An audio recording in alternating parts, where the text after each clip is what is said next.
Hello, everyone, and welcome to the Stephen King Cast, one man's musings on the works of Stephen King. Each week, I will review one entry in the bibliography of Stephen King in the chronological order of publication. And this week, I'm going in deep. I'm doing a deep dive this week to review September's very recent publication of Stephen King's latest fairy tale. And I am super excited to talk about this one, ladies and gentlemen. So I have posted this and similar sentiments over the last couple of years on Instagram and on Twitter and stuff. But there's really nothing like it. There is nothing like the experience of waiting for and then the day of receiving, holding in your hands a new Stephen King book. There's just nothing like it. And over the last couple of years, maybe it's been because of it's just the swell and that surge of Stephen King popularity. Maybe it's because of my extra attention to Stephen King because of this podcast. Maybe it's because of middle-aged now, and the weight of my experience with Stephen King is something that I'm feeling very heavily. And maybe it's because it's the realization that I don't know how many more opportunities I'm going to have to hold a new Stephen King book in my hands. All of it just makes it matter to me. I look back on, and I've podcasted about this before, but that fall of when Nightmares and Dreamscapes came out, and that was the first new Stephen King publication that had been published since I had become a Stephen King fan. And that was such a cool feeling. And then when Insomnia came out, I just love it. I just love it. And this one, I've been very busy lately, so I haven't been able to devote a lot of time to the Stephen King cast, or to really just thinking about books in general. So I didn't put in a lot of thought into Fairy Tale ahead of time. I didn't have a lot of anticipation. I really liked the cover, and I'm down with any time Stephen King wants to do like a fantasy sort of story. But I wasn't jumping through hoops and prognosticating on whether or not it was going to be tied into the Dark Tower or this and that. I was excited for it, and I didn't have time to go out to my local bookstore to get it the day of, and I ordered it on Amazon, and getting that in the mail, I was excited to get it. I felt bad not actually going to a bookstore, and I didn't really want to support Jeff Bezos any more than I had to. But there's something to be said about the convenience of Amazon, that is for sure. But no, I sat down and I started reading it. And I should say right away, I'm just jumping into the review of this. I'm not going to do reviews of iTunes. I'm not going to read listener emails. I'm just going to get right into it. I should have said that at the top. But as soon as I started reading it, this one, I just wanted to take it slow. And I had been thinking a lot lately of a picture that I had taken a couple years ago when Later had come out, of me and my dog Maybe, who, as you all know, passed last year. We're coming up on the year anniversary of that, and you all know how much my furry co-hosts have meant to this show.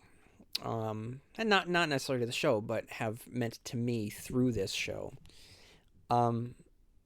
So the fact that the book so heavily discusses and captures that love of an owner and his dog, it was really getting me in all of the right places. And I was just thinking about reading Later with Maybe right by my feet, and just enjoying that experience. And as I was thinking about this and reminiscing on this, I had a new dog that was right next to me, Ruby, who I've been bonding with, and it's been going great. She's awesome. She's a lot of fun. So it was just like, again, the passing of time, which in of itself is important because that's a huge piece to this story, was just really present with each word on the page with each turn of the page, and the fact that it's a book about your old dog and what you'll do for your aging dog. And I kept thinking about maybe, and I kept thinking about Sunny, and I kept thinking about, yeah, I would have gone to a fairy tale land to turn back time to give me another day, another year, another 5 years, another 10. Um, if it meant that I could have those moments, more moments, and that any of us would, um, because the time that we have with our dogs, it's way too short, and it just made me really appreciate the time that I have with Ruby and the time that my daughter is going to be able to spend growing up with her own dog. It's phenomenal. It's a wonderful feeling. And I've been podcasting now for almost 10 minutes, and I haven't really started talking about the book, but already I just think that it goes to show that this one was special because Stephen King really had something to say. You know, he's kind of edging into Dean Koontz territory here because Koontz has always been the guy that writes about dogs, which isn't to say that King hasn't written about animals before. He definitely has, about that bond, because he himself is someone that um, loves his dogs. Currently he has Molly, who he loves posting about on Twitter all the time, and so it's for him to be able to immortalize his love of his companions, and imbue this story with those personal touches. I think that that's really sweet. Um, and it was just a book that I realized that early on, as I started reading it, every time I picked it up and started reading, it genuinely brought a smile to my face. I just felt, and I didn't realize it, but I would kind of realize after a second there was this soft smile just tugging at the corner of my mouth. And I mean that literally. It's not a metaphorical smile. It wasn't just warming my heart. It meant that every time my eyes turned towards the words that Stephen King had given me, my mouth moved in response. And this one, I soaked this one in slower and a lot more deeply than some of his other ones that he's done. I mean, Billy Summers, like, as you know, I didn't even really do a review. I was out on Billy Summers. I just kind of said, okay, whatever, I'll finish this. I was not into it. Elevation, later, those were very, very quick reads. And I enjoyed them, but they were very quick reads. The Institute, I was not a huge fan of. This one, though, this one was different. And I was reading this one differently, too. And I thought because it was a book about stories, and to have a master of stories telling such a tale by going to the well, the well of the worlds. Um, but it wasn't that. It wasn't just that. It was maybe because I was, approaching the anniversary, like I said, of maybe's passing, and the loving depiction of owning an old dog. It was captured so beautifully. That is part of it, as I've said, but that's not just it. At the top of this podcast, I talked about looking back and those times in my life when I was able to get those Stephen King books when they were first published, when I was a young reader, and I'm older now. And I've loved owning Stephen King books. I love this experience. And I have a relationship with these stories, as we all do, as I've talked about extensively throughout the years on this show. The fact that he calls us all constant reader creates a relationship between him and us. I have a tattoo on my arm of the Dark Tower. I've been doing this show for a while. We've all devoted our time and attention and our love of sharing these stories that he is giving to us. And King, whether he did this intentionally or not, and he must have, because he named Charlie's last name so significantly. This is a story about a character named Charlie Reed, who has this relationship with this aging dog. And what does that tell you? And he enters this land of stories with his aging dog. How much do you think that we are Charlie Reed in this case? We are the reader. Charlie Reed, CR, constant reader. Who is the aging dog here? And that got me. That really got me. That, yes, King, always puts himself so much into the narrator. And yes, he's pouring in his love of his companions and his dogs. But yeah, the stories that King is giving us, that's Radar. That's King himself. And to know that we don't, I'm acting like King is on his deathbed. For God's sakes, that's not the case. I mean, we could have another 20 years of Stephen King books, but I'm aware of age. I'm aware that Stephen King is older than he was when I first started reading him. And that, to me, this story about stories with a character whose initials are the affectionate nickname that King has for all of us, I thought that was significant. I thought that having this story about the relationship between the constant reader and this dog, it meant a lot. It meant a lot. So yeah, King is Radar. We are the reader. We love the stories, and we'll do anything to go back and reread the stories and to get new stories along the way. So that's what I got out of that. And the thing about this book is that King has written about magical lands before. We've had the Dark Tower, the Talisman, Eyes of the Dragon. But with Fairy Tale, despite the magic at play and the wonder that unfolds here, it's held together by this incredibly relatable, personal, heartfelt question. How far would you go to save your furry best friends if you had the means to do so? 2 pages in, and he already gives you so much history of the town and manifests the town through landmarks that we, the reader, can latch onto.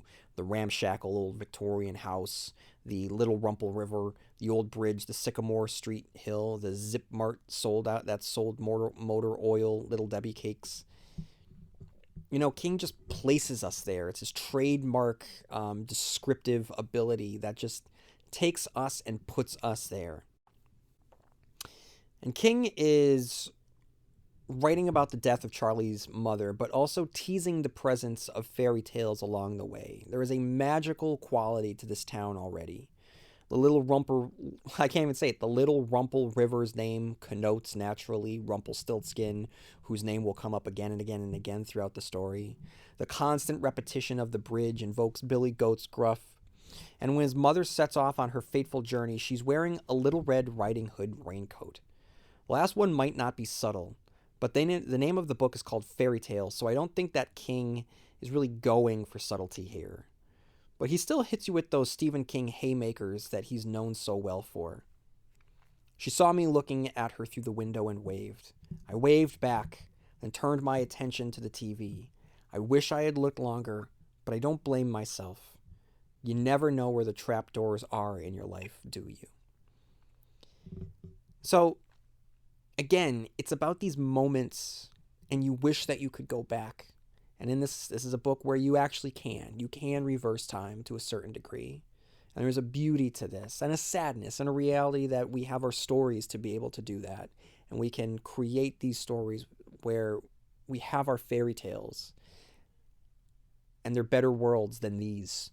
And it's fantastical, and it's wondrous.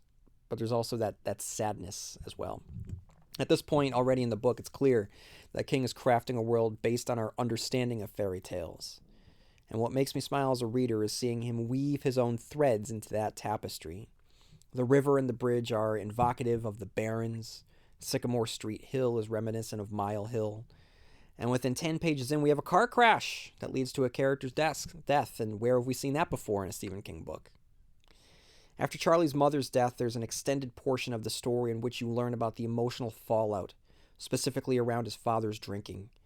Thankfully, mercifully, the alcoholism, though it might cause strife between father and son, and is the reason he's fired from his job, is it's conquered.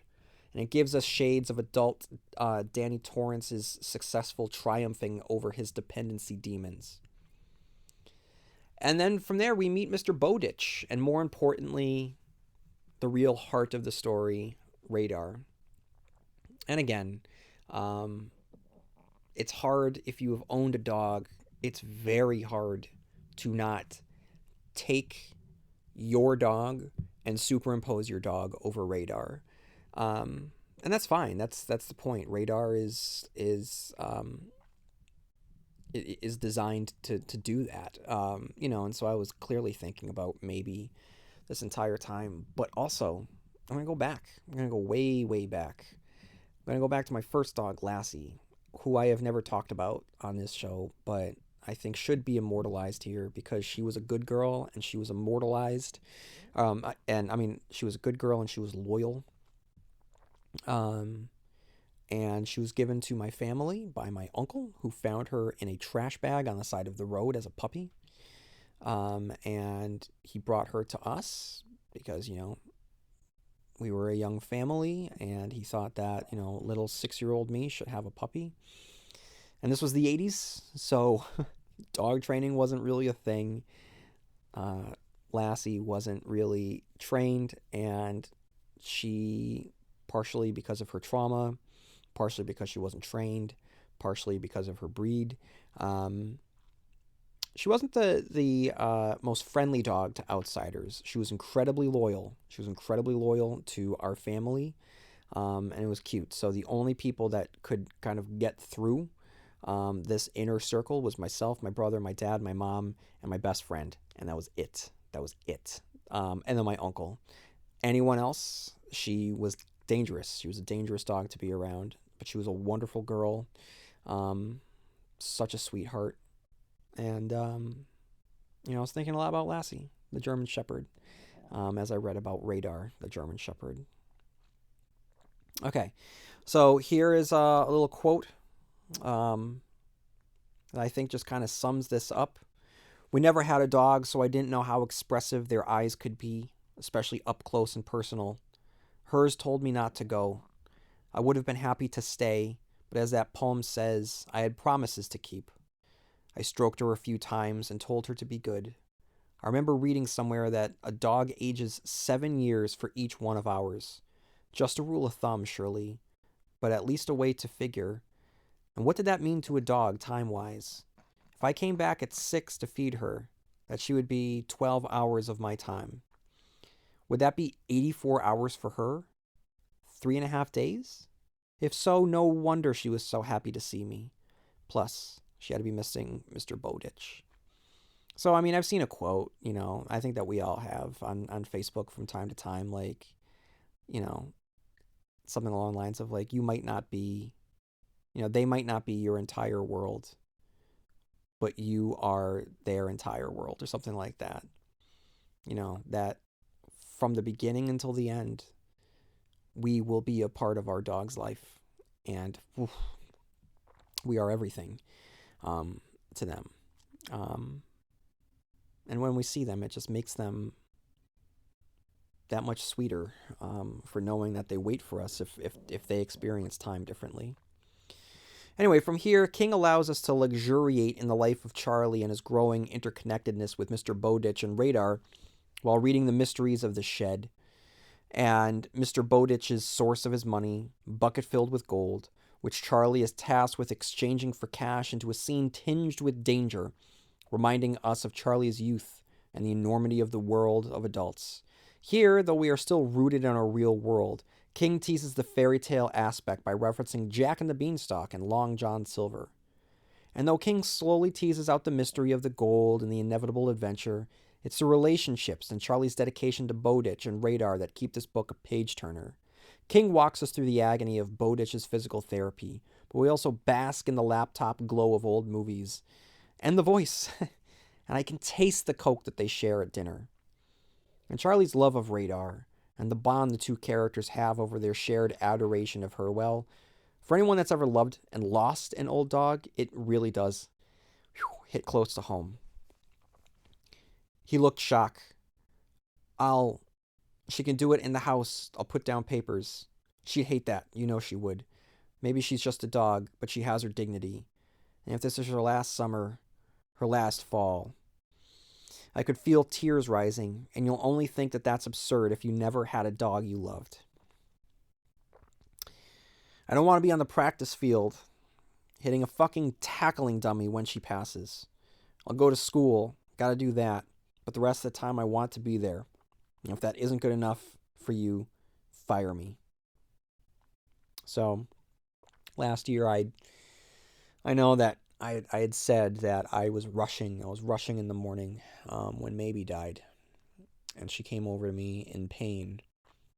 I didn't have the time of day for her at that moment because I needed to get to work. And that was her way of, she was trying to say goodbye to me, and I didn't have time for her.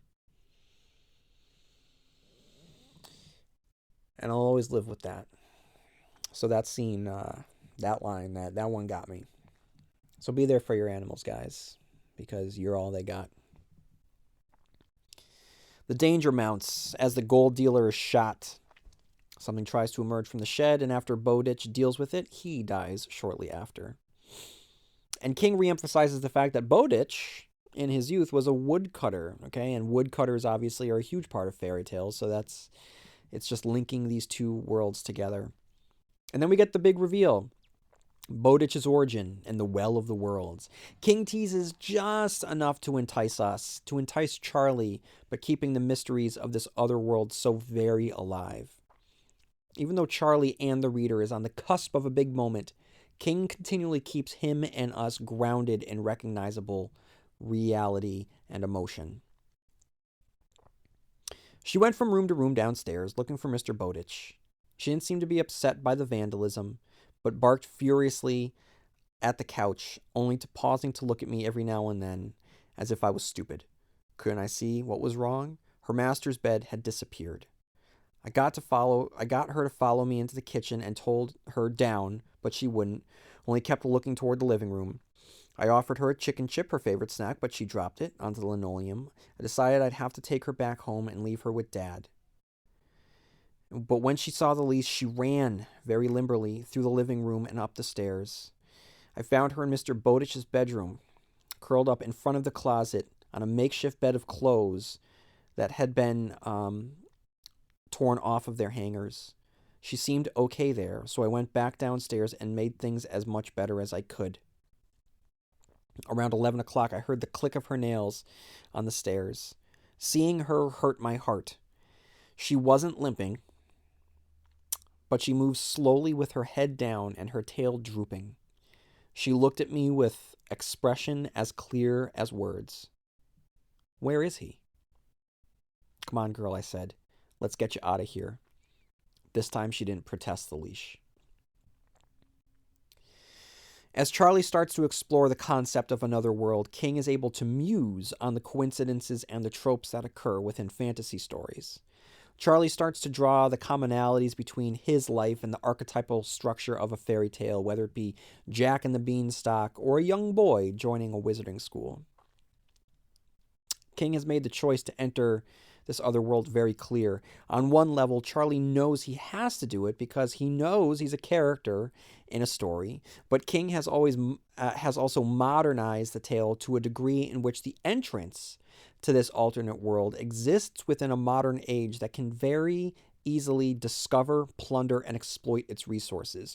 For an example of how the modern world can completely corrupt a fantasy environment, look no further than the short story Fawn by Stephen King's son, Joe Hill. And when Charlie descends the stone steps to enter the world, what do we immediately see? But the skyline image of one of the most famous iconography in our shared collective, the Emerald City of Oz. Of course, for Stephen King fans, this city holds significance. But even as a Dark Tower reader, when I saw this, did I immediately assume it was the same Emerald City conjured by Flagg in Wizarding Glass? No. But I do think that King will think that we think that. I do think that. There is nothing like the first steps that a hero takes on his or her journey.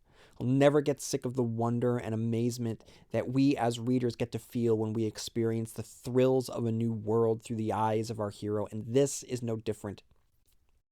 Heading into this book, Stephen King fandom grew excited at the thought that a current fairy tale story by Stephen King would mean the return of the Dark Tower. For me, I never had that anticipation.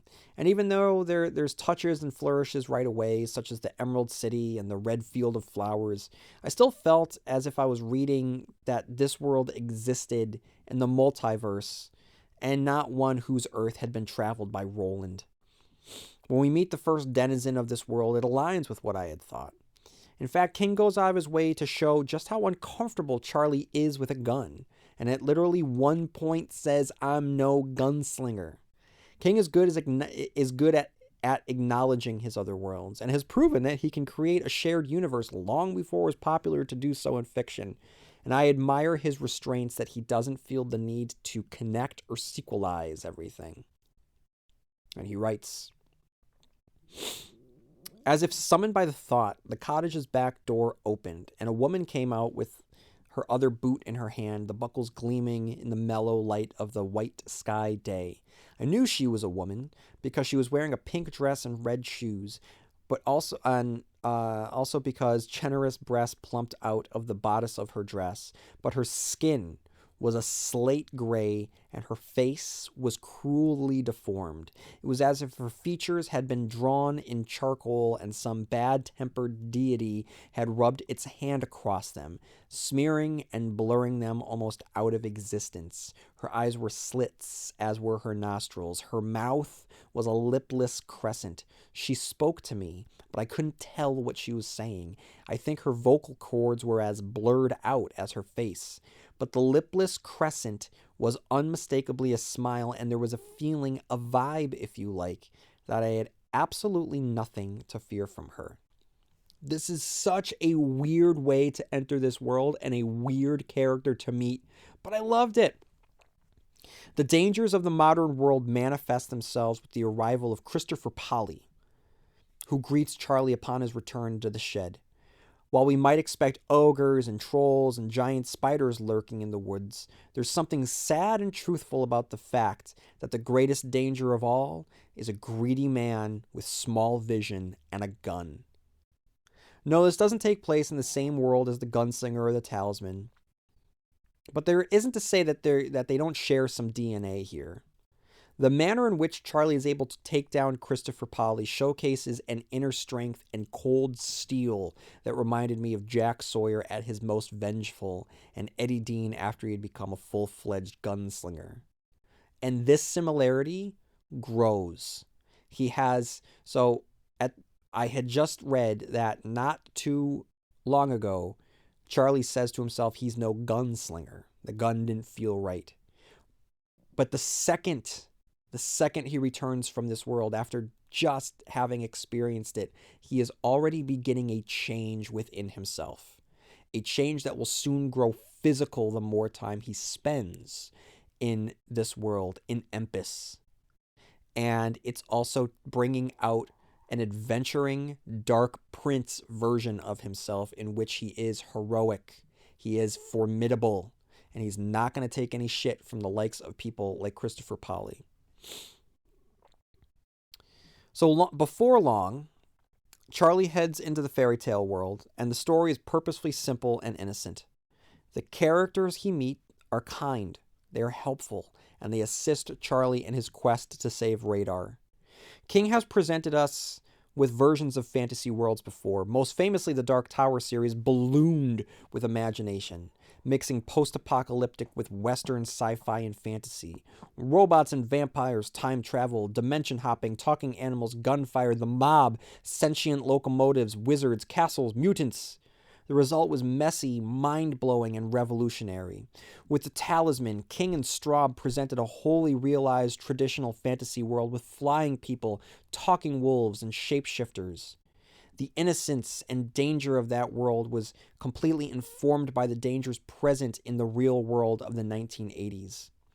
With Fairy Tale, the story feels, at this point, small, in a good way, and pure. The boy wants to save his dog, and he's helped by memorable townsfolk along the way. If there isn't a propulsive quality to the story, that's fine, because we, as the reader, as Charlie Reed, he's able to luxuriate in this world. Yes, there is the urgency of getting radar to the sundial, but it's not propelled by a sense of danger. The danger will come later, but in his other fantasy worlds, there has been a danger baked into the DNA. I like the way that King is able to expand on the world and then have Charlie enter this world of danger, because right now there is this exciting piece to it as he steps into this new world. The danger will come, and the danger will be dangerous. And we'll talk about that in a little bit. And it is such a joy once the that danger and that menace and that threat starts to grow, and starts to come closer. But right now, there's a simplicity to it, and it's a master at his game, telling something that is very rooted in traditional storytelling. And there's something to be said about just taking a moment to soak it all in. Through the journey, we get teases of larger dangers, warnings from refugees, the howling of wolves at night, and the wrongness that emanates from the rotting town outside of the haunted city. Here, King takes a moment to give a quick tribute to H.P. Lovecraft. The conjuring of one of King's literary heroes places Charlie in a Lovecraftian location with all of the unfathomable horrors that come with it. But more important, for me, King takes the opportunity to have Charlie reflect on reading and on Lovecraft himself and his introduction through a friend in 6th grade. Why was that important to me? When did I first get into Stephen King? In 6th grade. So to have the person who is my Lovecraft write about his Lovecraft and finding his Lovecraft in 6th grade, I thought that was really special. King spends time describing Charlie getting closer and closer to the city till he reaches a wonderfully described towering wall and massive gate so large it would dwarf the gates at Jurassic Park and Skull Island. And with it comes a question of how will a teenage boy be able to open up a 70-foot tall football field wide gate? The answer is to channel your inner Roland Deschain and command the gate to open. King continues to push the throttle on the Lovecraftian nature of this world, which to me was an unexpected and delightful surprise. Longtime readers will know that I'm not a fan of the more traditional classic version of the fantasy world, Eyes of the Dragon. And though this book so far has kept things simple enough, I was surprised and excited when he started to make it weirder than I had expected it to be. The hallmark of Lovecraft and Lovecraftian fiction is that humans, limited by our finite consciousness and understanding, can never comprehend the true existence of elder gods. So when the gates swing open, Charlie's mind and senses cannot fathom the geometry and shapes of the gate itself. It's a nice touch that differentiates this book from the other fantasy stories that he has told. And the description of the city beyond the gate is King at his best. Ahead of me inside the gate was a vast, tiled courtyard. It was lined with the remains of great stone butterflies on both sides, each on a pedestal and standing 20 feet high. Their wings had been broken and lay on piles on the courtyard floor. They made a kind of passageway. I wondered if once upon a better time each of those monarch butterflies, for of course that's what they were, had represented a king or queen in the line of Galleon. The screaming started up again, and I realized the gate was preparing to roll shut. Leah's name might open it again. It might not. I had the intention of finding out. I mounted up and pedaled inside as the gate began to rumble shut. The rubber wheels whispered on the tiles, which had once been colorful but now faded. Everything's turning gray, I thought. Gray, or that sick shade of cloudy green. The butterflies, perhaps once colorful but now as gray as everything else, loomed over us as we passed beneath between. The bodies were intact, but the faces as well as the wings had been battered. It made me think of the videos I'd seen of ISIS destroying ancient statues, artifacts, and temples they considered blasphemous. We came to a double arch in the shape of butterfly wings. Something had been written above it, but that too had been battered. All the remains were the letters L.I. My first thought was Lillimar, the name of the city, but it could have been Galleon. Before going through the arch, I looked back to check on. Oh, he's still going. Before going through the arch, I looked back to check on Radar. We had to be quiet. Each of the people I'd met made that point in his or her own way, and I didn't think that was going to be a problem with raids. She was asleep again, which was good in one way and worrisome in the other. The arch was damp and smelled of ancient decay. On the other side was a circular pool faced in lichen-encrusted stone. Perhaps once the water in that pool had been a cheerful blue. Perhaps once people had come here to sit on the stone coping, eating their midday meals while watching the Episarian version of ducks and swans go gliding. Mothers might have held their children out so they could paddle their feet. Now there were no birds and no people. If there had been, they would have steered clear of that pool as if it were poison, because that's what it looked like. The water was an opaque, viscous green that appeared almost solid. The vapor rising from it was indeed mephitic, which I imagined the stench of a tomb stuffed with decaying bodies would smell like. Surrounding it was a curving walkway just barely big enough for the three-wheeler. One on the other tiles to the right were Mr. Bowditch's initials. I started that way, then stopped and looked back, certain I'd heard something. The shuffle of footsteps, or maybe the whisper of a voice. "Pay no mind to voices you may hear," Claudia had said. Now I heard nothing, and nothing moved in the shadows of the arch I'd come through. I pedaled slowly around the right side curve of the stinking pool. On the far side was another butterfly arch. As I neared it, a drop of rain fell on the back of my neck, then another. They began to dot the pool, making the brief craters on its surface. As I looked, something black emerged from it just for a second or two, then it disappeared. I didn't get a good look, but I'm pretty sure I saw the momentary gleam of teeth. The rain began to come down harder. Soon it would be a torrent. Once in the shelter of the second arch, I dismounted and spread the blanket over my sleeping dog. Musty and moth-eaten or not, I was very glad I had brought it. And these descriptions that he's giving us conjure images illustrated by Dark Tower collaborator Michael Whalen, who had drawn numerous examples of worlds inspired by Lovecraft works. So I thought that was really cool. So I know that there were really cool illustrations in this book already, but the ones that were conjured by the mind's eye given to us by the descriptive prose of King was that of one of the better known illustrators of his magnum opus, who began and ended the illustrations of the Dark Tower saga.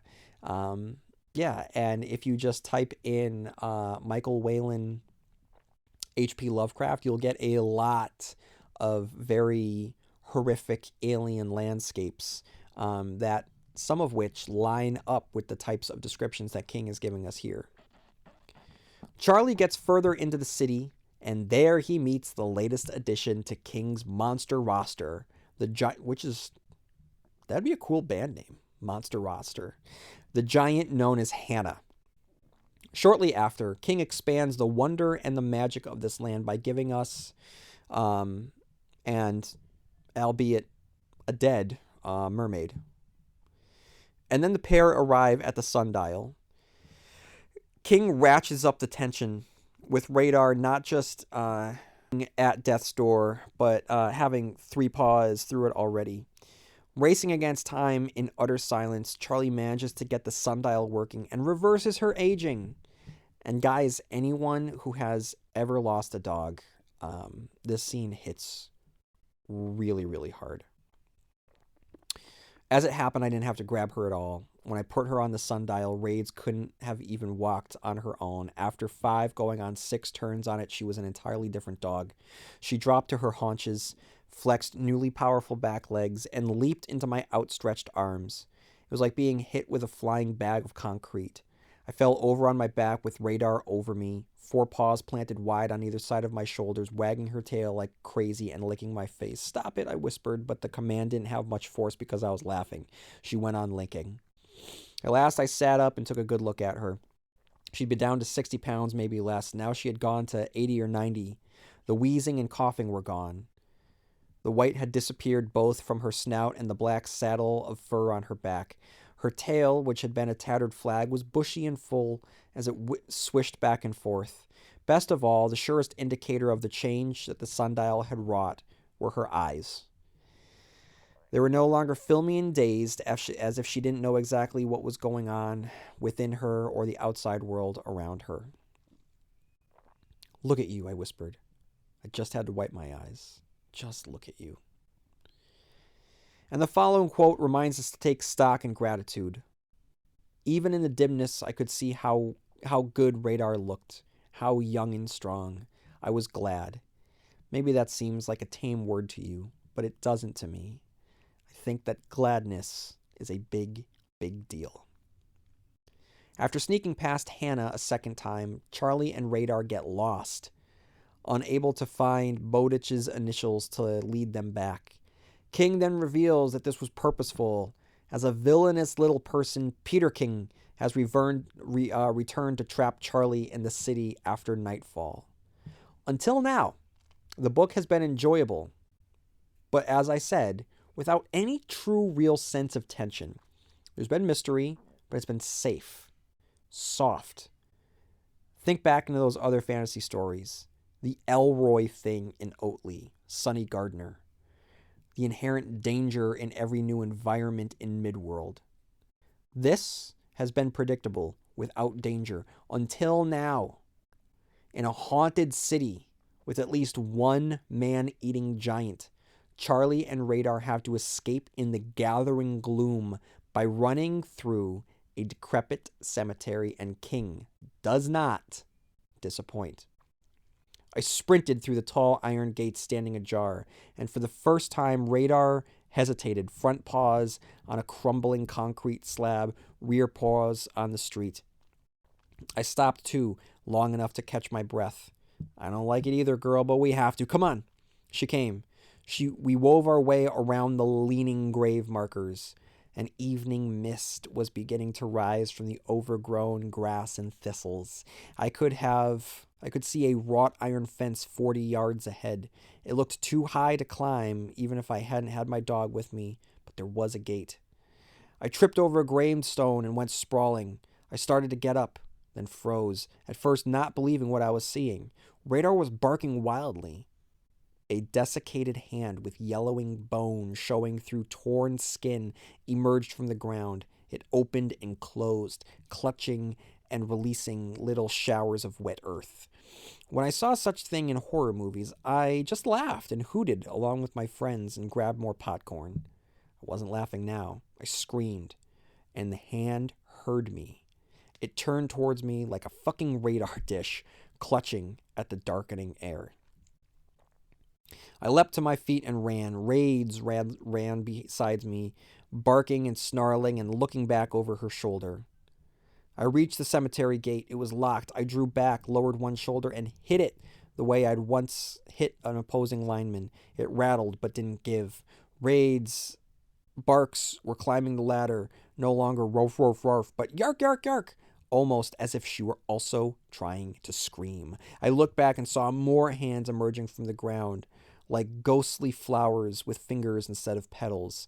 First just a few, then dozens, maybe hundreds, and something else, something worse, the squall of rusty hinges. The crypts were about to give up their dead. I remember thinking that punishing trespassers was one thing, understandable, but this was ridiculous. I hit the gate again, giving everything I had. The lock broke.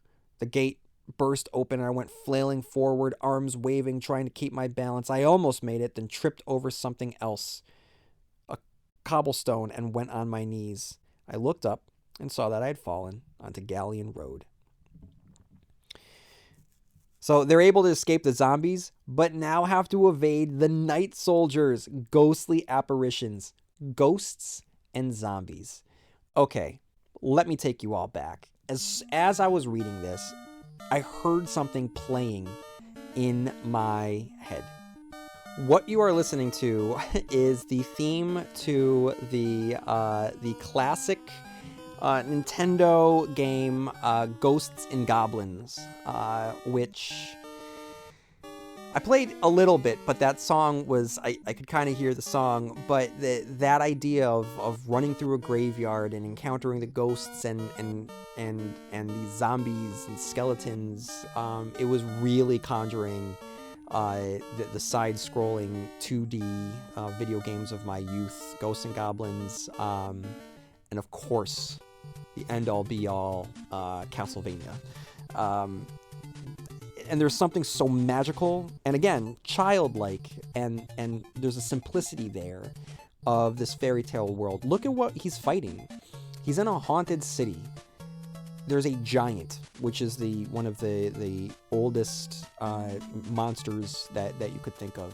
Zombies, skeletons, these ghostly apparitions.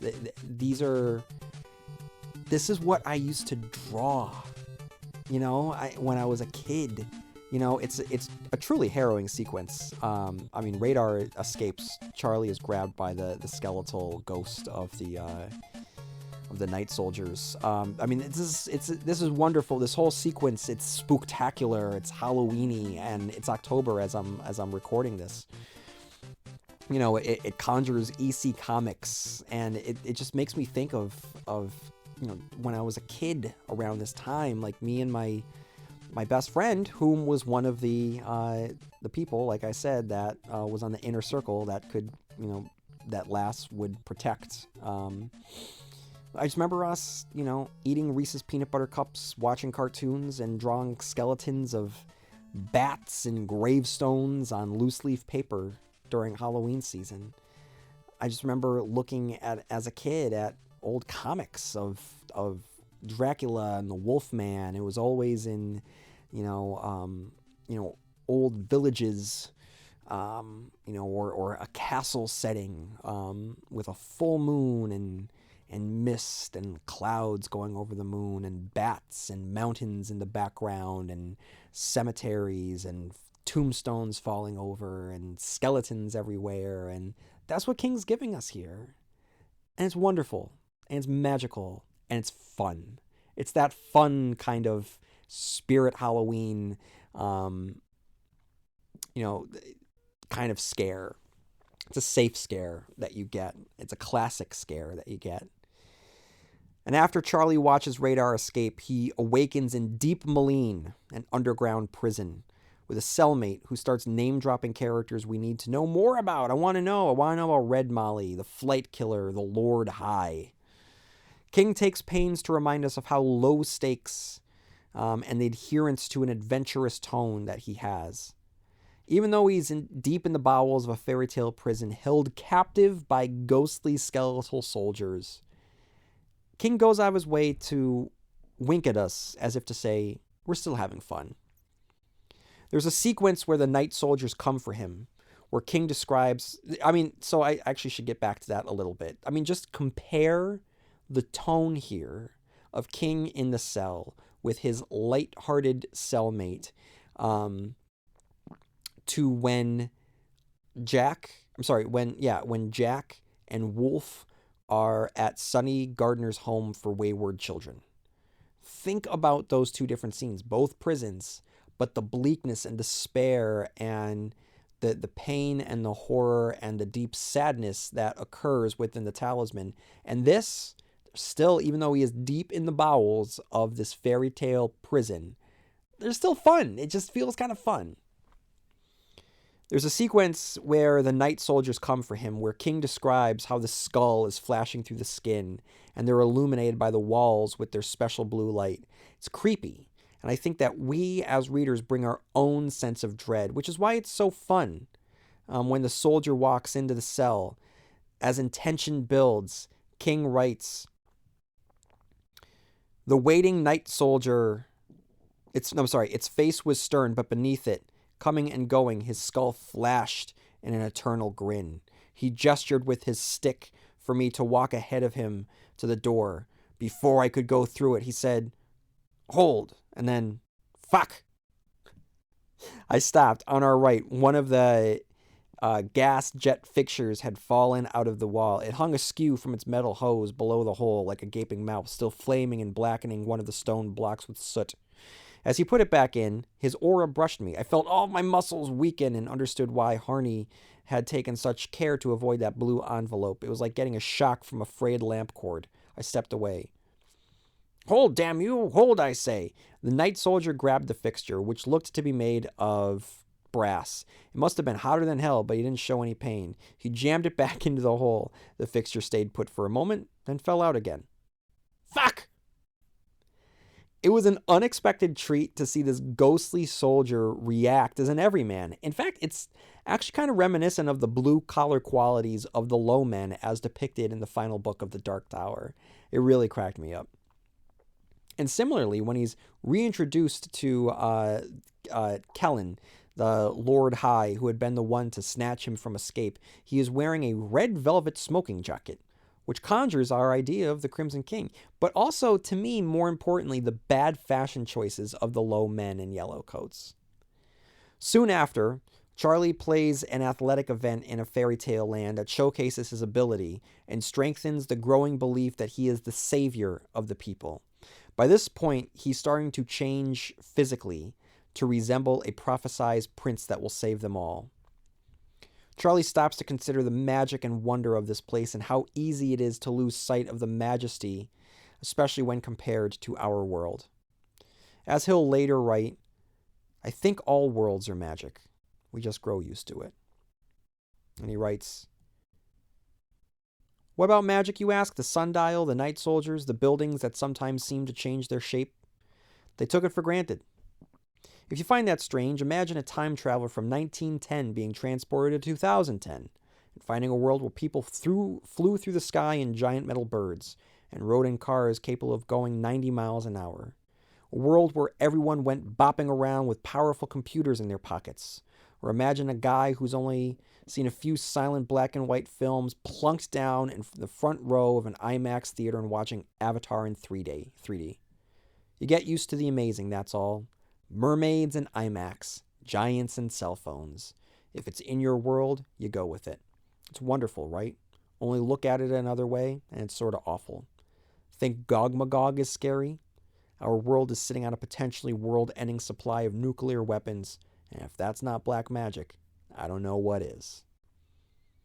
So much of fantasy is designed to showcase the fantastical.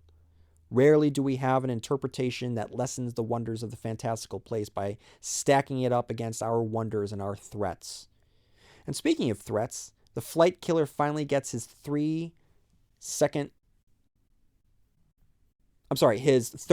prisoner, which means that they're able to have the tournament proper. It's basically just a gladiatorial contest where contestants are paired against each other and whittled down each fight goes on to the death. And it's during these tournaments we get our first full description of the flight killer. Okay? Awful, awful. His face is green as if there's something wrong with him inside. Long white hair falling down his cheeks from under the crown he wears. His eyes are as big as soft-boiled eggs. It's a broad face, so wide it's hardly human. His lips are fat and red like he was eating strawberries. That was all of him I could see. He's swaddled in a huge purple robe from chin down, but I could see it moving, like he was holding a pet underneath. He's awful, monstrous, and he laughs. The others applauded when Hamney died, but he just laughed. Drool came out of his mouth on both sides. I saw it in the gaslights. Ugh. I mean, I just can't wait to read more about the flight killer. What a wonderful description of a wonderfully depicted villain. Such a fairy tale villain. The evil king. The sequence builds to a climactic battle between Claw, the mammoth prisoner, and Charlie himself. Charlie has just discovered Claw's weakness, just as David found the Achilles heel to Goliath, namely that Claw doesn't have peripheral vision. Now, one of my favorite scenes in any piece of fiction is from the show Game of Thrones, when the mountain versus the viper.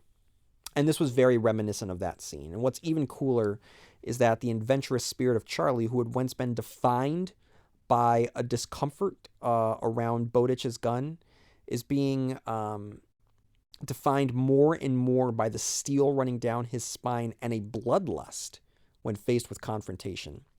He is less scared of his opponent as he is scared of his own eagerness to combat him. What follows is a tense and thrilling scene as Charlie emerges the victor, and from there, he must plan the liberation of his fellow prisoners and a revolution that would free the kingdom from the Flight Killer. He is visited by the cricket he once saved from Peterkin hundreds of pages ago and begins to turn his mind over to discover the way he is going to accomplish his prophesized goal. And King gives us a memorable quote about the power and unpredictability of imagination. I don't know if she was right about that. It's hard to take the literary judgments of a 12-year-old too seriously, even if she is a horror maven.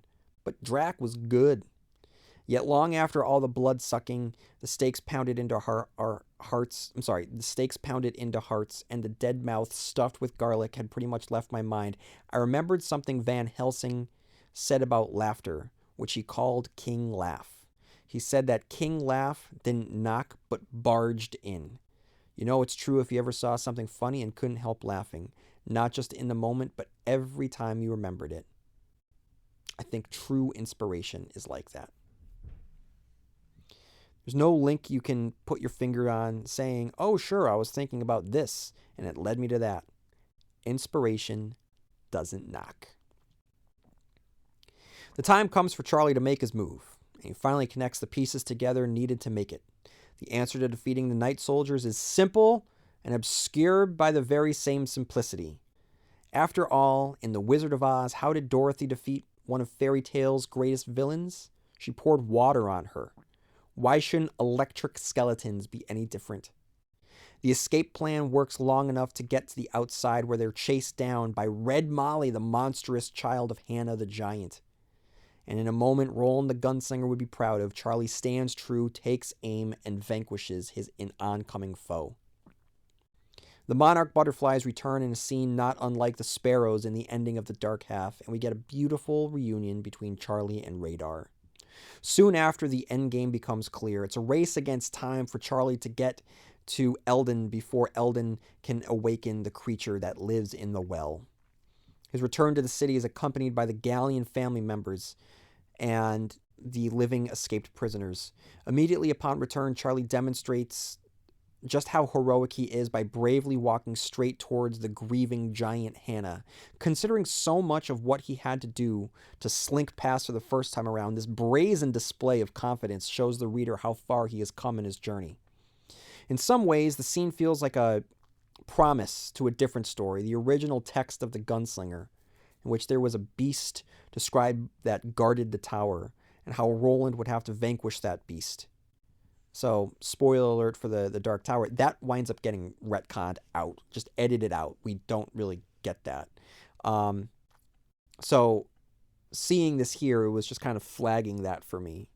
In order for Charlie to progress any further, and I'm actually going to talk about the Dark Tower comp in a little bit. In order for Charlie to progress any further, this is exactly what he has to do.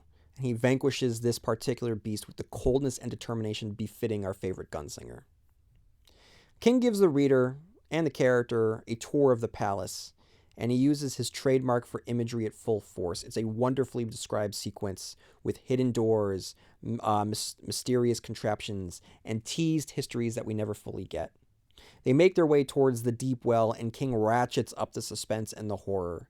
The walls ooze a sickly green light that should remind readers of other horror-tinged lights, like the more famous Deadlights or the glow from the Tommyknockers. As they make their way deeper towards the deep well, King reorients us and reminds us what kind of book we are reading. Radar had gone ahead of us a little way, and now she was nosing at something on the floor of the passage, a scrap of green silk. I picked it up, looked at it, tucked it into the holster with a tin cup of matches, and thought no more about it. The way was wide and high, more tunnel than passage. We came to a place where it split in three, each bore lit with that pulsating green light. Over each entrance was a keystone carved in the shape of the thing I'd last seen in two pieces on the floor of the residence wing, a squid-like creature with a nest of tentacles obscuring the horror of its face. What's up, lady?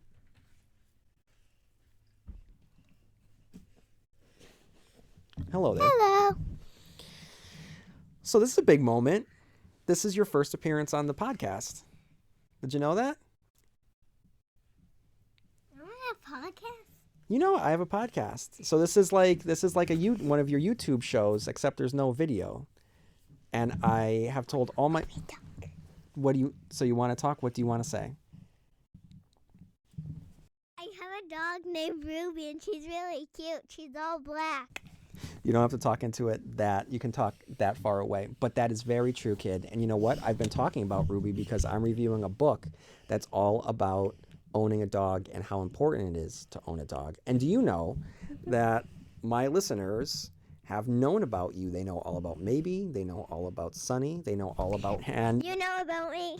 and they do know all about you. They knew about you when Mommy was pregnant with you, and they've heard you in the background when you have woken up from a nap when you were a baby. But this is your first time. Yeah, my dog is really cute, and I have another dog, but she died, and one died when I was 2. And how about you say, can you say welcome to the Stephen King cast? Say welcome to the Stephen King cast. Welcome to the stephenkingcast. One man's musings One man's musings on the works of Stephen King. on the works of Stephen King. What is your favorite Stephen King story? I don't even know Stephen King. Very good. You shouldn't, but you do know this. You know one of the Stephen King characters. What's the name of the creepy clown? Pennywise. Yes, you know about Pennywise. Okay, kid. Say goodbye to everybody. Bye. Don't forget to say bye to Ruby. Okay, so I was reading a description that King wrote about okay, so the squid-like creature with a nest of tentacles obscuring the horror of its face. The monarchs were a blessing. This thing was a blasphemy. Here's another fairy tale, I thought. One meant for adults instead of children. No big bad wolf, no giant, no Rumpelstiltskin. That's a version of Cthulhu over those arches. And is this what Gog-Gamog is? High priest of the elder gods, dreaming his malevolent dreams in the ruins of Ryla? Is that what Eldon wants to ask another favor of? And he just goes for it. I started forward and down again. Leah hadn't moved. She was peering at the grotesque figure in the flapping purple robe, trying to make out its features in the dim light of the stars glowing in that insane abyss over our heads. I had almost reached her when the lights began to brighten, but not from the stars. The hum returned, only now it was deeper. Not but the sound of some alien being, colossal and unknowable, scenting a meal it knows will be delicious. I looked up. Leah looked up. Radar looked up. What we saw swimming out of that dark, star-shot sky was terrible, but the real horror was this. It was also beautiful. If my time sense wasn't entirely shot, it was still daylight somewhere above us. Bella and Arabella had to be on the far side of the world in which Empus was part, but here those two moons were just the same, projected out of a black void that had no business existing, washing this hellhole in their pallid and eldritch light. The larger was closing in on the smaller, and it wasn't going to pass behind or in front. After the high gods only knew how many thousands of years, the two moons, these, and the real ones somewhere around the curve of the planet, were on a collision course. They came together in a crash that was soundless. It really was a projection then, and accompanied by a brilliant flash of light. Pieces flew in every direction, filling the dark sky like smashed chunks of glowing crockery. That toneless bray, grew even louder, deafening. The boom of the derrick began to rise, narrowing the triangle between it and the supporting mast. There was no sound of machinery, but I couldn't have heard it anyway. The fierce glare of the disintegrating moons blotted out the stars and bathed the floor below in brilliance. The hatch over the dark well began to rise, pulled by the derrick's hook. The grotesque creature in the purple robe was also looking up, and when Leia looked down, their eyes met. His were deep in sagging sockets of greenish flesh, hers were wide and blue. In spite of all of the years and the changes, she recognized him. Her dismay and horror were unmistakable. I tried to hold her back, but she pulled free with a convulsive jerk that almost sent her over the edge, and I was in shock, numb by what I had seen. The collision of two moons in the sky that had no right to exist. The pieces were spreading and starting to dim. A crescent of darkness appeared at the edge of the dark well hatch and quickly widened into a black grin. The long, hoarse cry of satisfaction grew louder. The flight killer stumbled toward the well. His purple robe rose in several different directions. For a moment, that horrible, flabby head was obscured, and then the robe fell to one side and lay on the stone floor. The man beneath it was only half a man, as Elsa might have only been half a woman. His legs have been replaced by a gnarl of black tentacles that hurried him along, teetering from side to side. His arms had been replaced by snake-like horrors that wavered around his face like seaweed in a strong current, and I realized that whatever the thing in the well might have been, it wasn't Cthulhu. Eldon was this world's Cthulhu, as surely as Dora was the old woman who lived in a shoe and Leo was the goose girl. He had traded deformed feet and a hunched back for something far worse. Did he consider the trade fair? Had revenge and a slow destruction of the kingdoms been enough to balance the scales? It's just amazing. He was turning into Cthulhu. So, like, he continues. Now he was bending eagerly over the rising hatch, the loose flesh of his face hanging down like dough. The crown fell off his head again. More of those black tentacles emerged from his neck, his back, and the cleft of his buttocks. He was turning into Cthulhu before my eyes, lord of the old gods, a nightmare fairy tale come to life. But the real monster was below. Soon it would emerge. Gog Magog. Everything that happens after this is wild. Gog Magog emerges from the well, and King just cranks the horror. Eldon is absorbed into the emerging monster, and Leah and Charlie and Radar stand defenseless in the face of it. But maybe not so defenseless. King wraps it all together. It was growing, thorny wings flapping. Eldon's face had disappeared into its unknowable guts. Then I thought of another fairy tale.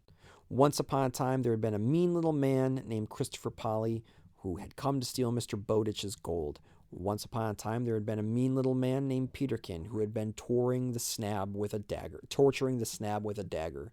Once upon a time, my mother was struck by a plumber's truck on the Sycamore Street Bridge and killed when it drove into one of the bridge's stanchions.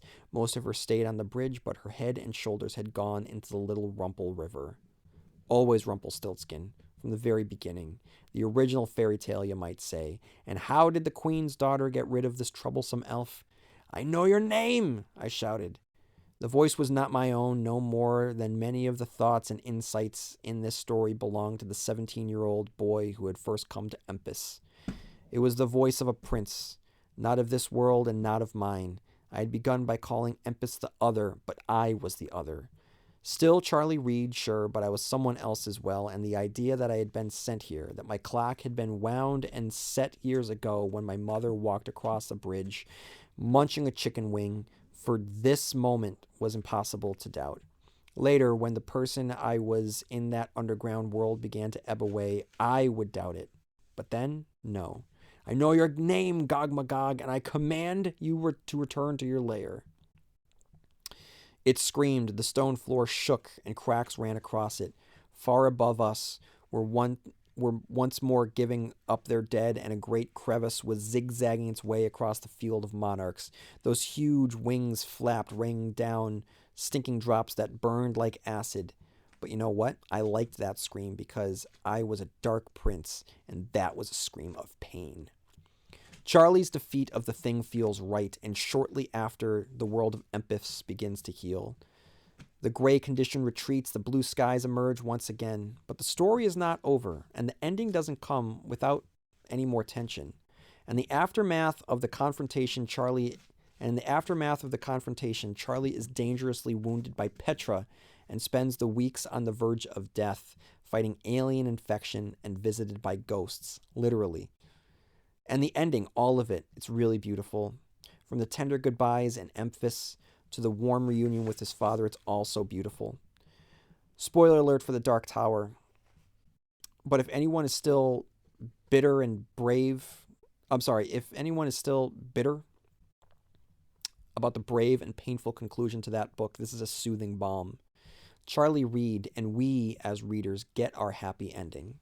And I had mentioned this earlier with the description of the beast, and I just couldn't help but feel that for those of you who were upset by that conclusion to the Dark Tower, and spoiler alert for the Dark Tower, um, it's thematically appropriate for the story of Roland. But for anyone that just wanted a more traditional, happy ending to the investment that you put in over 20 plus years of time spent with these characters and hoping for the best, if you substitute the characters here for the characters in the Dark Tower, you might get this sense of catharsis because in some ways Charlie feels like an amalgam between Jake and Roland.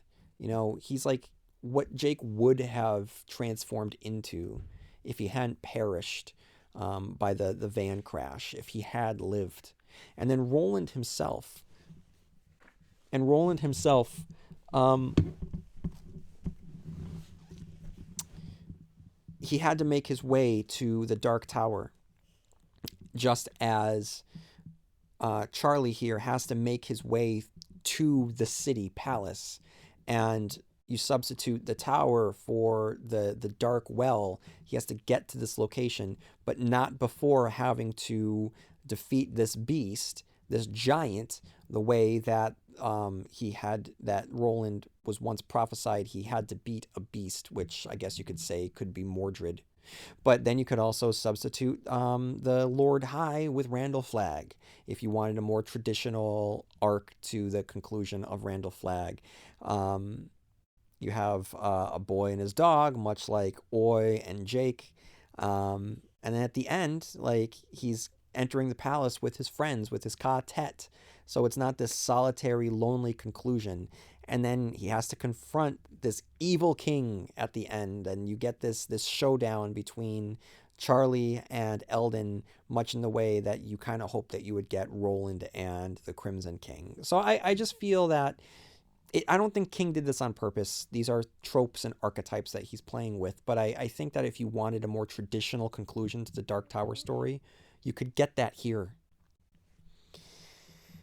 So King has written about growing up many times, and he has centered these stories with children growing past the wonders and childhood of magic, whether it be the body, it, Jack Sawyer, Jake Chambers. He has explored this many times over. More rarely has he explored the age range that he does here with Charlie. It's not often when King centers a character at the age right before college, which is the age where there's still so much growth to do.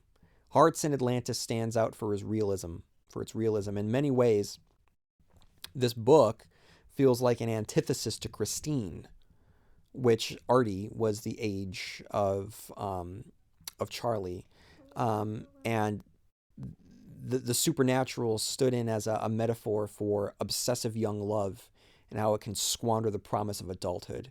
And here, the supernatural reinforces the character's potential and how he grows into that potential through positivity, confidence, kindness, hard decisions, and a reliance on those around him.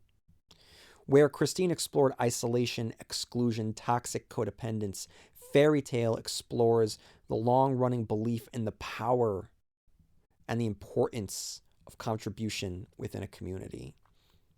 So I thought that that was interesting. So, guys, let me talk a little bit about the ending.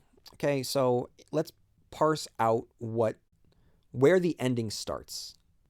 So, for me, and again, I've been defining the ending anywhere from the climax onward, or at times later on down the road with the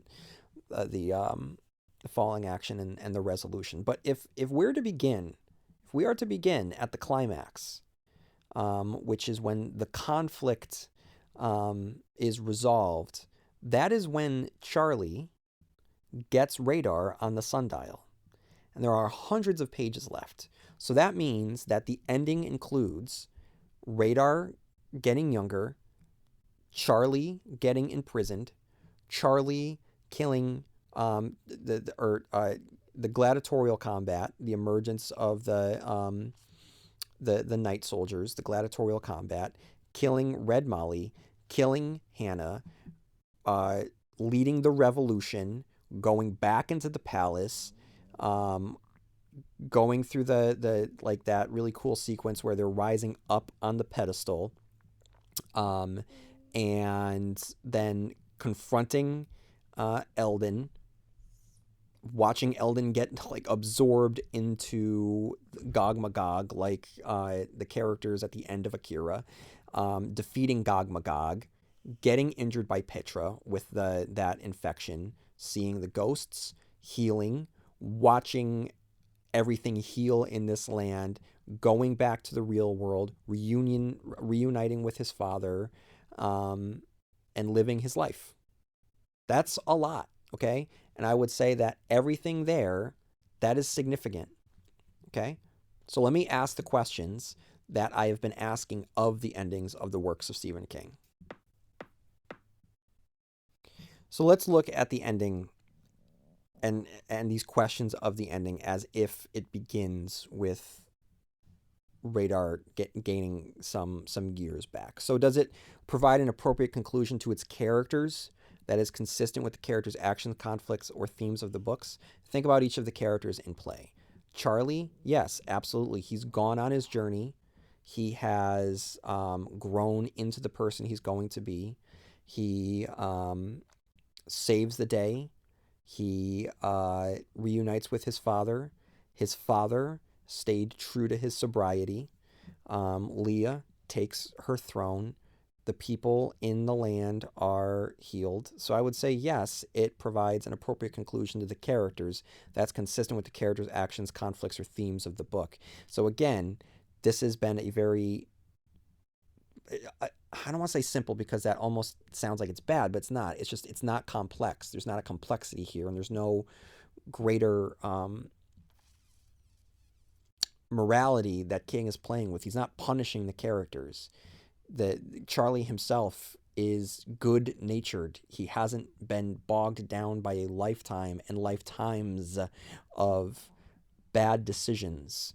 All right, this isn't a bleak ending here. All right, this is an appropriate conclusion to Charlie's story, which was that of hope. At the beginning of the story, we started with the car crash of his mother and the alcoholism of his father, but King didn't dwell in it. Very early on, King provided hope by watching his father battle his demons and conquer his own Gog Magog by coming out of that dependency and reclaiming his life and the relationship with his son. And mind you, King does not write about fathers and sons very often. That's why this is special, right? He's written about surrogate fathers and sons, but he himself did not have his father.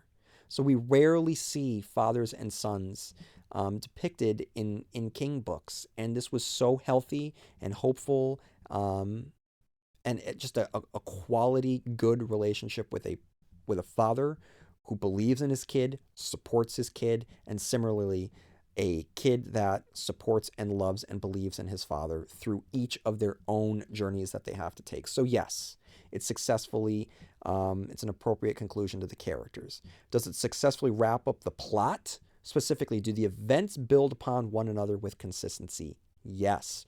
So the second, like this is a book where each path that goes further down the road shows just how vast this world really is, and it reveals the dangers that are loom ahead, and you race towards it. So from him getting into the palace and then turning everything back from there It is the graveyard scene. It's the dungeon. It's the tournament. It is the return to Empus, or the return to the palace.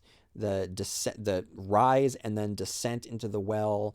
The revelation of Eldon's horrific nature. The rise of Gog Magog. All of it is just wonderfully done. And then of course that little postscript there after the conclusion that King is just really good at, by having Petra bite him and infect him with the sickness, and then him almost dying, to be visited by the ghosts, and just the bittersweet nature of the conclusion, where he can't stay, he can't be with Leah. They're not meant to be together. And there's this love there, but it's not meant to be. And he goes back to his real world, and he closes up shop on any hope of ever going back to Empus. Yes, it definitely successfully wraps up the plot.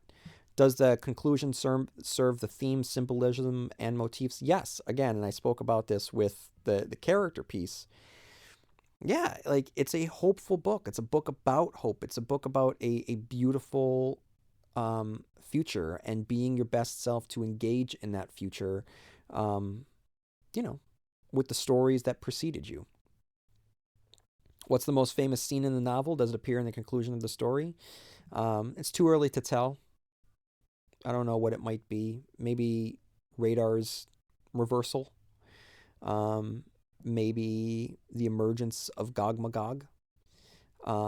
Maybe it's just the wonder of the world as the color starts to return. Reader, what do you think? What do you think the most memorable scene is? Let me know. Write into stephenkingcast@yahoo.com. What is the are there other factors that we need to consider? I don't know. It's new. It's fresh. I think that maybe some people will be upset that it wasn't a part of the Dark Tower series. Do I like the ending? Yes, absolutely. Is it a good ending? Yes, absolutely. And so this means that I happen to like 36 out of 42 endings, and then based on the questions that I just asked, 37 out of 42 endings that we've done so far are good. That's a good track record. Now, let's just look at it. If the ending occurs further down the road and it's not where the climax occurs, but let's just say it happens in the falling action or the resolution. Where's the falling action? Is this where the Gog Magog emergence, where he confronts, even if we're saying that it's that, okay, and we skip everything between Radar getting younger and the confrontation with Eldon, the flight killer. If we skip all of that, okay, still the confrontation with Eldon, the leaning on the fairy tale structure and motifs of the power of names, it's very appropriate, very, very appropriate with defeating this particular monster. And also, let's go back to that. The importance of names in a story called Fairy Tale. Charlie Reed's name is Charlie Reed. All right, knowing who he is important, because he knows his place within a story. All right, and we ourselves know our place as constant readers within this relationship between us and Stephen King himself, Radar, right, who tells us where we need to go. Right? He's telling us where we need to go with these stories and how to be our best selves, because, as I have said from the get-go, Stephen King is not a story writer of horror. He is someone that believes in communities, why he keeps going back to the importance of quartet. He is Radar. He's telling us where we need to go, who we need to be. That's what stories do. Right? That's why it's so important. Yes, this is a good ending. Yes, it's a great story. Okay. So let's talk about Stephen Kingisms. Writers. Charlie Reed is a writer. Dead parents. All right. Stephen King often writes of dead parents. Number 3, car crash. I mean, there's been there's just been so many instances of a character dying by car. Alcoholism. When Charlie's dad gets into alcoholism, it's not surprising. And what's even better is that there's a Stephen Kingism of the defeat of alcoholism, which I'm glad to hear. The blue chambray shirt shows up. The magic portal behind a door. which we have seen in From a Buick 8, 11/22/63. Magic doors, of course, themselves are a huge part of Stephen King tomes. The child venturing into a parallel dimension related to the rescue of a parent. Jack flips into the territories to save his mother. Charlie is introduced to the parallel world because of his father. The decrepit fantasy cities we have seen before, whether it be Lud or other cities in the Dark Tower. We have seen it in Rose Matter. We have Magic Lands as the source of all stories. The well and going into Empis is very similar to Booyah Moon in Lisi's story. Reverse aging, all right, going on the sundial. We have seen reverse aging before in Insomnia, and in the TV miniseries from the early 90s, Golden Years. Trains in a fantasy world. This is featured prominently in The Talisman in the Dark Tower, and here we have trolleys in the Fairy Tale Land. Insect royalty. The use of the monarch butterflies to indicate the line of royalty in the city is reminiscent of the use of bees to represent Queen Lily, Queen of the Bees in The Talisman. Slanted houses and haunted cities. When Charlie arrives to the city, King writes that the buildings seemed solid enough, but they were twisted somehow, as if a gigantic force had pulled them out of shape and they hadn't been able to entirely snap back. This is reminiscent of the town that Roland walks through in the Dark Tower where the Crimson King had come from. The house is warped by the exposure to his greed and his villainy. The villain in red. Kellen, Lord of the Night Soldiers, draped in a red velvet smoking jacket, reminds us of the Crimson King. Similarly, Eldon is described as having a red robe. Then we have a troublemaking, mean-spirited, chaotic little person. That is Peterkin, and it reminds us a lot of Atropos from Insomnia. We get some Easter eggs. All right, so we have Cujo the movie. All right, like the movie Cujo is referenced. Child Roll into the Dark Tower Came is referenced as it appears in King Lear.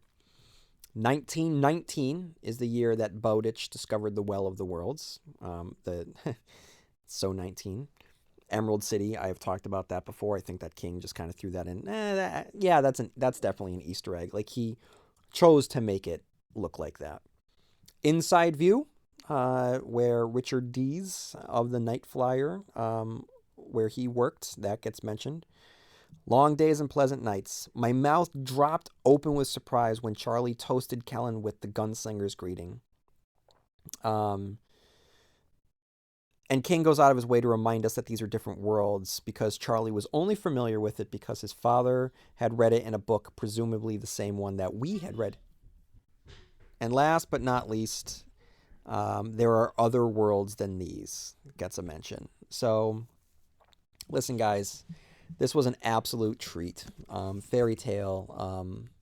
It really was a beautiful book. And it's one that as soon as I was done reading it, I said to myself, man, I cannot wait to go back and luxuriate in this world again. And I just got to say that I know that in some other reviews, I've kind of talked trash about some of the illustrations in other books, most notably in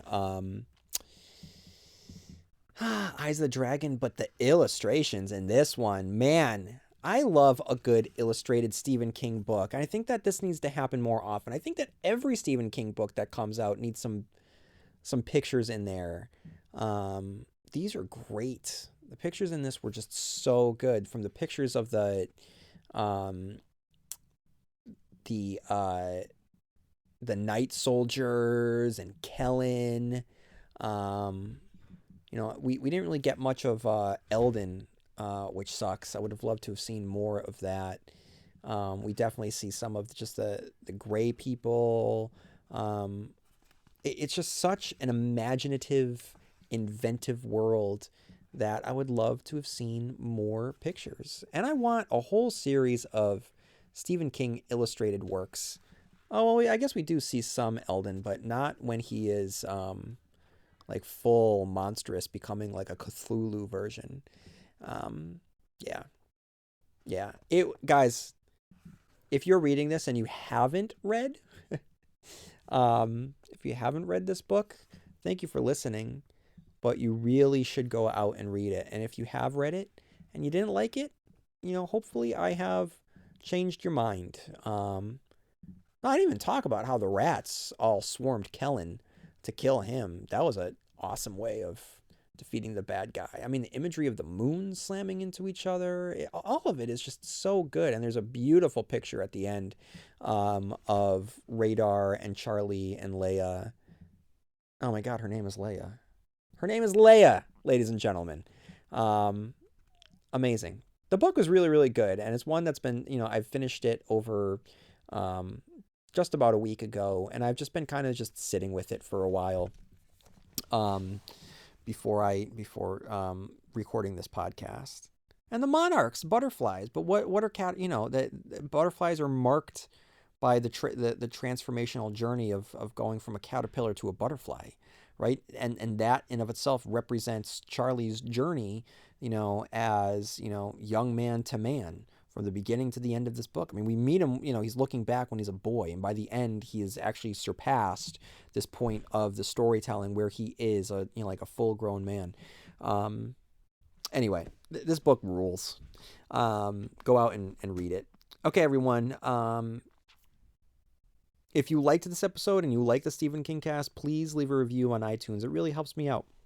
There is a lot of podcasts out there about our favorite author, and the more reviews I get, the more it differentiates it from this podcast from the rest. And if you have any questions at any point, like, follow me on Facebook, on Twitter, although I don't really use Twitter because it is a hellhole.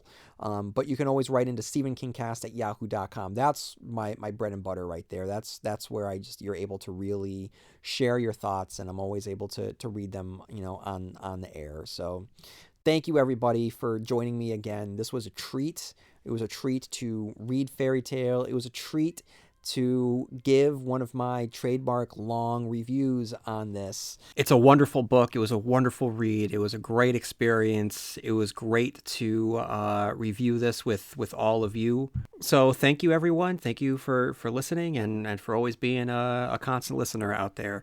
If you have any thoughts on Fairy Tale or anything related to Stephen King, please write into stephenkingcast@yahoo.com. Please leave a review on any of the podcast platforms that you use to listen to the Stephen King cast. And as always, you can follow me on Blue Sky, TikTok, Instagram, and on Facebook.